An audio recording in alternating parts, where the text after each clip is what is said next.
50억을 손에 쥔 규태. 그런데 아들이 사라졌습니다.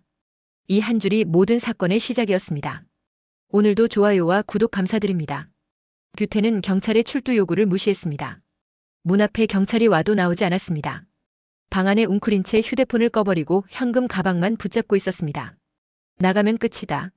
하지만 민용이가. 규태는 점점 무너지고 있었습니다. 경찰은 결국 강제 절차를 검토했습니다. 자진 출두가 최선이다. 더 미루면 체포영장 청구한다. 경찰 목소리는 단호했습니다. 진태가 나와 경찰 앞에서 막아섰습니다. 형이 직접 나와야 끝난다. 지금은 민용부터 찾아야 한다. 하지만 규태는 대답하지 않았습니다. 방 안에서 혼잣말만 했습니다. 민용아, 제발 무사해라. 민용의 실종 소식은 빠르게 퍼졌습니다. 상가 사람들까지 알게 되자 동정과 비난이 동시에 터졌습니다. 아버지 때문에 아들이 집을 나간 거 아니냐?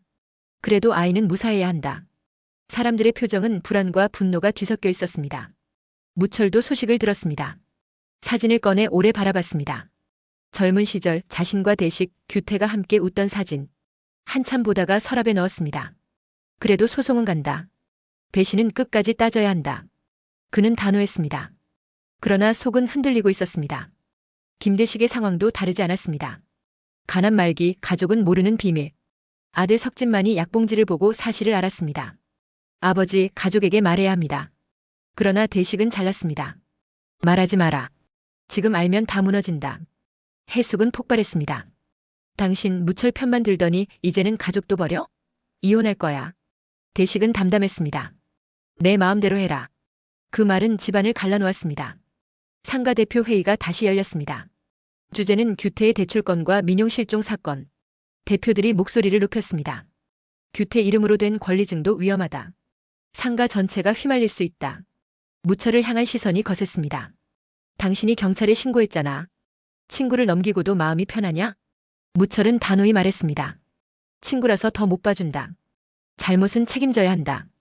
회의장은 술렁였습니다. 경찰은 민용의 마지막 행적을 좁혀갔습니다. PC방에 들렀던 흔적. 하지만 그 뒤로는 자취가 사라졌습니다. CCTV 한 장면. 민용이 골목 안으로 사라지는 모습. 그게 마지막이었습니다. 진태는 규태에게 전화를 걸었습니다. 민용 살아있다. CCTV 확인됐다. 이제 내가 나와야 한다. 그러나 규태는 끝내 받지 않았습니다. 방 안에 숨어 중얼거렸습니다. 나가면 난 끝이다. 하지만 민용이. 그 목소리는 점점 약해졌습니다. 이 소식은 언론에도 흘러갔습니다. 뉴스 자막에 대웅빌딩 건물주 아들 실종이 떴습니다. 사람들은 술렁였습니다. 상가 사람들은 더 불안해했습니다. 건물 문제보다 아이 문제다. 그래도 결국 규태 잘못 아니냐? 무철은 상가 사람들 앞에서 말했습니다. 오늘은 소송 얘기 안 한다. 민용 찾는 게 먼저다. 사람들은 놀랐습니다. 무철이 변한 건가? 하지만 속으로 무철은 여전히 다짐했습니다. 소송은 포기 못한다. 돈이 아니라 배신 때문이다. 김대식은 치킨 가게 뒷방에서 약을 삼켰습니다. 손이 떨렸습니다. 석진은 그 모습을 지켜보다 말했습니다. 아버지, 이러다 쓰러지십니다. 제발 가족에게 말씀하세요. 대식은 고개를 저었습니다. 내 선택이다. 끝까지 버틴다. 해숙은 집에서 또다시 따졌습니다. 도대체 뭐 숨기는 거야? 난 못 살겠다. 대식은 짧게 대답했습니다. 내가 말할 때가 되면 말한다. 해숙은 차갑게 등을 돌렸습니다. 경찰은 수색을 확대했습니다. 학교, 역, 터미널 모두 확인했습니다. 하지만 민용은 보이지 않았습니다. 언론은 연일 보도했습니다. 대웅빌딩 아들 실종, 수색 확대. 상가 게시판에도 공지가 붙었습니다. 민용 실종 관련 협조 요청. 사람들은 게시판 앞에서 발걸음을 멈췄습니다. 숫자와 돈 이야기에 익숙했던 그들이 처음으로 한 아이 이름 앞에 서 있었습니다. 무철은 조사관 앞에서 말했습니다. 소송은 유지한다. 하지만 민용은 내가 돕겠다. 조사관은 고개를 끄덕였습니다. 무철은 나와서 상가 사람들에게도 말했습니다. 친구라도 잘못은 따진다. 하지만 아이는 다 같이 찾아야 한다. 그 말은 상가 분위기를 바꿨습니다. 대식은 병세가 악화됐습니다. 석진만이 사실을 알고 있었습니다. 해숙은 여전히 몰랐습니다. 당신 숨기는 게 뭐야? 난 끝까지 못 참아. 대식은 말했습니다. 내가 말할 때가 되면 말한다. 집안의 긴장은 더 깊어졌습니다. 규태는 술에 기대며 버텼습니다. 민용의 실종이 그를 무너뜨렸습니다. 내가 아들을 잃게 만든 건가? 눈물만 흘렸습니다. 경찰은 결국 체포영장을 청구했습니다. 규태의 숨을 곳은 사라졌습니다. 상가 사람들은 술렁였습니다. 결국 여기까지 왔구나. 모두가 불안한 눈빛이었습니다. 민용 실종 사건은 하루가 다르게 커졌습니다. 경찰은 수색 인력을 늘렸습니다. 학교 친구들, PC방, 아르바이트 장소 모두 확인했습니다. 하지만 단서는 거의 없었습니다.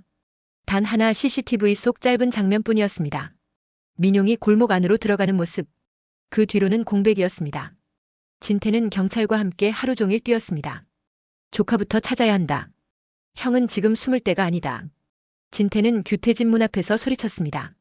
그러나 안에서는 대답이 없었습니다. 규태는 여전히 방 안에 숨어 있었습니다. 휴대폰을 꺼놓고 술에 의지하고 있었습니다. 민용아, 제발 무사해야 한다. 하지만 난 나갈 수 없어. 그는 스스로를 옭아매고 있었습니다. 경찰은 체포영장 청구 절차에 들어갔습니다. 출두 요구에 불응했다. 강제 절차밖에 없다. 이 소식이 상가 사람들에게 전해졌습니다. 결국 규태 끝났네. 아들이 실종인데 아버지가 숨어 있다니. 사람들은 혀를 찼습니다. 무철도 소식을 들었습니다. 잠시 망설였지만 곧 스스로를 다잡았습니다. 친구라도 잘못은 따져야 한다. 배신은 그냥 넘어갈 수 없다. 변호사와 만나 소송 준비를 이어갔습니다. 이번 소송, 돈보다 배신이 중심이다. 끝까지 갑시다. 변호사의 말에 무철은 고개를 끄덕였습니다. 상가 대표 회의가 열렸습니다. 주제는 규태의 대출건, 민용 실종, 무철의 소송. 대표들은 분노했습니다. 규태 이름으로 담보가 넘어갔다. 우리 상가도 위험하다. 무철이 책임져라. 내가 경찰에 신고했잖아. 무철은 담담하게 대답했습니다. 친구라서 더 못 봐준다. 잘못은 책임져야 한다. 그게 내 원칙이다. 회의장은 술렁였습니다. 누군가는 무철의 단호함에 안도했고 누군가는 더 큰 불신을 품었습니다. 김대식의 상황은 점점 악화되고 있었습니다. 병원 검진 결과는 나빠지고 있었습니다. 석진은 혼자 아버지를 부축하며 속으로 울었습니다. 아버지, 이렇게는 안 됩니다. 하지만 대식은 고개를 저었습니다. 가족에겐 말하지 마라. 내가 버틸 수 있다. 해숙은 더 이상 참지 않았습니다. 당신 도대체 뭘 숨기고 있는 거야? 난 끝까지 못 산다. 이혼한다. 대식은 담담했습니다. 내가 원하면 해라. 난 내 선택을 바꿀 수 없다. 그 차가운 대답은 부부 사이를 완전히 갈라놓았습니다. 민용 수색은 언론에까지 확대됐습니다. 뉴스 자막에 대운빌딩 건물주 아들 실종이 떴습니다. 상가 사람들은 충격에 빠졌습니다. 이제는 건물 문제가 아니라 아이 문제다. 하지만 동시에 비난도 멈추지 않았습니다. 아버지가 이런 꼴을 만들었다. 무철은 상가 사람들 앞에서 말했습니다. 오늘은 소송 얘기 안 한다. 민용 찾는 게 먼저다. 사람들은 놀랐습니다. 무철이 달라졌다. 그러나 무철은 속으로 중얼거렸습니다. 소송은 멈추지 않는다. 배신은 끝까지 따져야 한다. 그 무렵 경찰은 새로운 단서를 잡았습니다. 민용이 마지막으로 머문 장소에서 지갑이 발견됐습니다. 안에는 학생증과 소액 현금이 들어있었습니다. 경찰은 수색 범위를 다시 넓혔습니다. 민용은 근처에 있다. 반드시 찾는다. 이 소식이 전해지자 규태는 방 안에서 무너졌습니다. 내 아들이 지갑까지 버리고 갔다니. 술병을 붙잡고 흐느꼈습니다. 그러나 밖으로 나오지는 않았습니다. 진태는 형을 향해 마지막 경고를 던졌습니다. 경찰이 곧 강제로 들어온다. 그 전에 내 발로 나와라. 안 그러면 넌 진짜 끝이다. 그러나 규태는 여전히 나오지 않았습니다. 김대식은 치킨 가게에서 손님을 맞으며 버텼습니다. 하지만 가게 뒷방에서는 쓰러질 듯 주저앉았습니다. 석진은 그 모습을 보며 눈물을 삼켰습니다. 아버지, 제발 가족에게 말하세요. 대식은 고개를 저었습니다. 내가 정한 길이다. 끝까지 버틴다. 해숙은 더 차갑게 등을 돌렸습니다. 이제 당신 말 안 믿어. 난 준비 다 했다. 대식은 대답하지 않았습니다. 집안의 긴장은 더 깊어졌습니다. 경찰은 결국 체포영장 집행 날짜를 잡았습니다. 무철은 그 사실을 듣고 짧게 중얼거렸습니다. 결국 여기까지 왔구나. 그의 표정에는 단호함과 흔들림이 동시에 섞여 있었습니다. 상가 게시판에는 또 다른 공지가 붙었습니다. 민용 실종 수색 협조 요청. 사람들은 게시판 앞에서 발걸음을 멈췄습니다. 이번엔 돈이 아니라 한 아이의 이름이 적혀 있었습니다. 사람들의 눈빛은 복잡했습니다. 경찰차 2대가 최규태 집 앞을 막아섰습니다. 이웃들은 창문 너머로 몰려나와 상황을 지켜봤습니다. 기자가 카메라를 들이대자 경찰 관계자가 짧게 말했습니다. 체포영장 집행입니다. 길 막지 마십시오. 문 앞에 선 진태가 크게 외쳤습니다. 형, 이제는 끝이다. 제발 내 발로 나오자. 민용이 실종인데 아버지가 숨어 있으면 어떻게 찾겠냐? 아는 조용했습니다. 잠시 후 삐걱거리는 소리와 함께 문이 열렸습니다. 규태가 마른 얼굴로 나타났습니다. 눈밑은 퀭했고 손은 파르르 떨렸습니다. 잘못했다. 더는 숨지 않겠다. 하지만 내 아들만은 꼭 찾아달라. 경찰은 규태의 팔을 붙잡았습니다. 규태는 저항하지 않았습니다.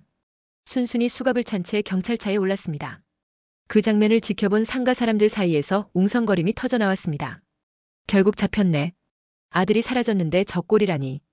이제 진짜 끝이다. 진태는 규태가 실려가는 뒷모습을 보며 이를 악물었습니다. 형, 내 죄는 따지되 조카부터 꼭 찾겠다.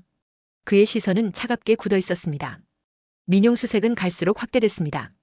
경찰은 하천, 산길, 인근 숙박업소까지 뒤졌습니다. 자원봉사자들도 모여들었습니다. 하루가 지날수록 긴장감은 더 커졌습니다. TV 뉴스에는 대운빌딩 건물주 아들 실종 자막이 연일 흘러나왔습니다. 이 소식은 상가에도 큰 충격을 줬습니다. 애가 없어졌다는데 돈 얘기할 때냐? 그래도 규태가 담보로 잡힌 건물, 우리 다 같이 피해보는 거 아니냐? 사람들의 말은 갈라졌습니다. 무철은 이 소식을 들은 뒤 경찰서를 찾았습니다. 유리병 너머에서 규태와 마주 앉았습니다. 규태는 초점 없는 눈으로 벽만 바라봤습니다.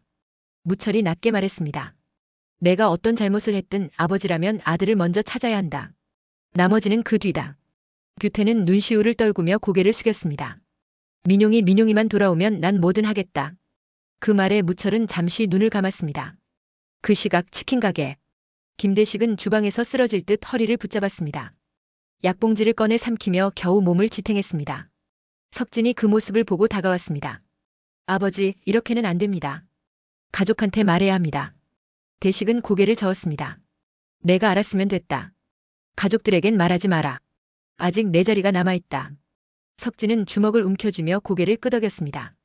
그때 해숙이 문을 박차고 들어왔습니다. 이제 끝이야. 난 더 못 참겠다. 이혼한다. 대식은 고개를 돌려 담담히 대답했습니다. 내가 원하면 해라. 대신 아이들 앞에서만큼은 흔들리지 마라. 해숙은 냉랭한 얼굴로 방을 나섰습니다. 문이 닫히는 소리가 유난히 무겁게 울렸습니다. 그날 저녁 경찰은 새로운 단서를 확보했습니다. 민용이 마지막으로 잡힌 CCTV에 낯선 남자가 함께 있었습니다. 경찰은 신원을 확인하기 위해 발 빠르게 움직였습니다. 민용이 스스로 사라진 게 아닐 수도 있다. 이 말은 곧바로 상가 사람들 사이로 퍼졌습니다. 납치 아니냐? 돈 때문에 일이 꼬이더니 애까지 휘말린 거다. 사람들은 두려움과 불신 속에 술렁였습니다. 무철은 기자들의 질문을 받았습니다. 규태와 오랜 친구라 들었습니다. 어떻게 생각하십니까? 무철은 짧게 대답했습니다. 친구라서 더 분하다. 하지만 지금은 아들이 먼저다. 다른 건 나중에 말하겠다. 그의 목소리에는 흔들림이 섞여 있었습니다. 그 무렵 병원 진료를 마친 대식은 혼자 의자에 앉아 있었습니다. 의사가 조심스레 말했습니다. 생활관리가 무엇보다 중요합니다. 무리하지 마시고 가족들에게 알리셔야 합니다. 대식은 웃으며 대답했습니다. 아직은 때가 아닙니다. 버틸 수 있습니다. 의사는 한숨을 쉬며 자리를 떠났습니다. 대식은 진료실을 나서며 휴대폰을 꺼냈습니다. 화면에는 해숙의 부재중 전화가 여러 통 찍혀 있었습니다. 그는 통화 버튼을 누르지 못하고 다시 주머니에 넣었습니다. 이제는 말할 수 없다. 끝까지 내 몫으로 가져가야 한다. 속으로 짧게 중얼거렸습니다. 다음 날 아침, 규태는 경찰 조사실에서 첫 진술을 시작했습니다. 내가 잘못했다. 대출도 도망도 다 인정한다. 하지만 아들 실종은 나도 모른다. 조사관은 단호히 말했습니다. 숨긴 게 있으면 지금 털어놔야 한다. 시간이 지체될수록 아이는 더 위험해진다. 규태는 고개를 숙인 채 말을 잇지 못했습니다. 그 시각 무철은 변호사와 통화 중이었습니다.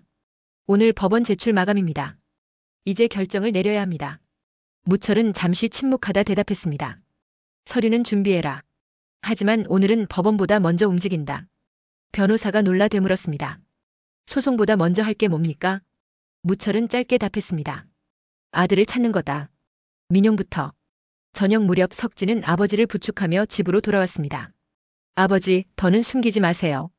가족은 알아야 합니다. 대식은 힘겹게 고개를 저었습니다. 아직은 아니다. 조금만 더 버티자. 그 짧은 대답에 석진은 눈물을 삼켰습니다. 해숙은 아이들 앞에서 평소처럼 웃었습니다. 그러나 혼자 방에 들어가서는 눈물을 흘렸습니다. 이제 정말 끝일지도 몰라. 그 목소리는 들리지 않았지만 공기 속에 무겁게 남았습니다. 밤이 깊어갈 무렵 경찰은 새로운 제보를 받았습니다. 민용을 봤다는 목격자의 신고였습니다. 장소는 도심 외곽의 버스터미널. 경찰은 즉시 출동했습니다. 민용 생존 가능성이 있다. 전 인력 투입하라. 무전기가 분주히 울렸습니다. 이 소식은 곧 무철에게도 전해졌습니다. 그는 자리에서 일어나 짧게 말했습니다. 끝까지 가겠다. 이번엔 돈이 아니라 아이를 위해서다.